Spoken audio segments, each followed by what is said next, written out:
My mom would be at all my sporting events. Let's say I was playing football, okay? My mother would be on the sidelines, and if the play on the field started going one way, my mother would run along like, Mark, get him! I'd be like, oh my gosh. I'd get in the huddle with the other guys. They go, Mark, is that your mother? I go, no, I never saw her before in my life. See, the greatest gift my mother ever gave me, she believed in me. I have overdosed on drugs on 3 occasions where I should have been dead. But I believe I was kept here for a reason.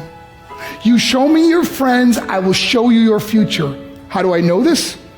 I hung out with losers, and I became the biggest loser of them all because I gave up everything I dreamt about as a little boy because of who I chose to surround myself with. My friends would drive me home at 2, 3, 4 in the morning. We'd be drunk and high, laughing in the car. We'd pull up in front of my house in New York. They go, Mark, the light's on. I go, oh man, my mother's up. See, my mom wouldn't go to bed until she knew her son was still alive. I'd walk in, she'd say, hi, Mark, how was your night? I go, it was good, Mom. I'm just going to go to bed. She goes, can I talk to you for a minute? I go, Mom, I'm tired. I'm just going to go to bed. She goes, Mark, I haven't seen you all day and all night. Can I please talk to you? I said, man, just leave me alone. You bug me. I'd slam my bedroom door on the one person who believed in me. I was on a worldwide tour and we were wrestling overseas in Japan. After my wrestling match, I went upstairs to my hotel room and I fell asleep. There was a knock at my door at 3 o'clock in the morning. I got out of bed and I looked through the safety window and I could see it was a Japanese promoter. So I opened the door and he said, Mark, you need to call home. There's been an emergency. I went and got on the hotel room phone. I called back to the United States. I said, hey, what's going on? They said, Mark, I don't know how to tell you this. I said, just tell me what happened.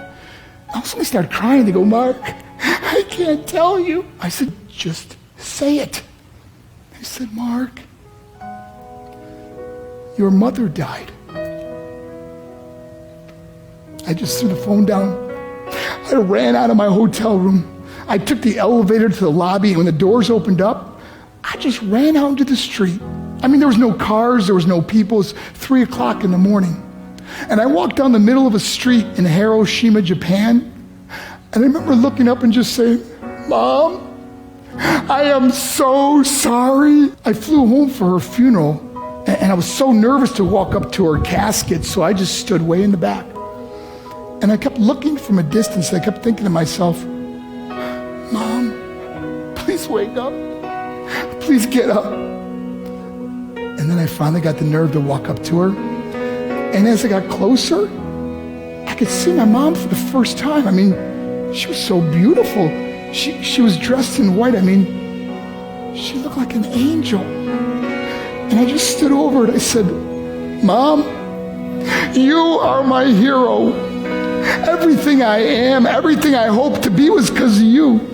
You loved me so much. You gave me a life. You're the only one that ever believed in me. How did I repay her? By getting drunk, by getting high, by getting stupid, by hanging out with losers. For what? All she ever wanted to do was talk to me. I wish I could talk to you now, Mom. I wish you could see what I'm doing. Why couldn't I have been a better son? We are defined by our choices. But if you surround yourself with people involved in drugs and alcohol and pills, it's a dead end. I'm not here to preach to you. I'm here to tell you I lived that life. It leads to broken hearts, broken relationships, broken dreams, and death. For what? To get high? If you have a mother or a father, when you go home, tell them how much you love them. See, my whole life was about being rich and famous. I had to be a millionaire. I had to win the race. I had to win the race at the expense of my marriage, my family, my friends. For what? To be all alone in the world? I learned what is truly important, and that is how precious this gift of life is, and our families, and how quickly it can be taken away. See, I no longer live in time.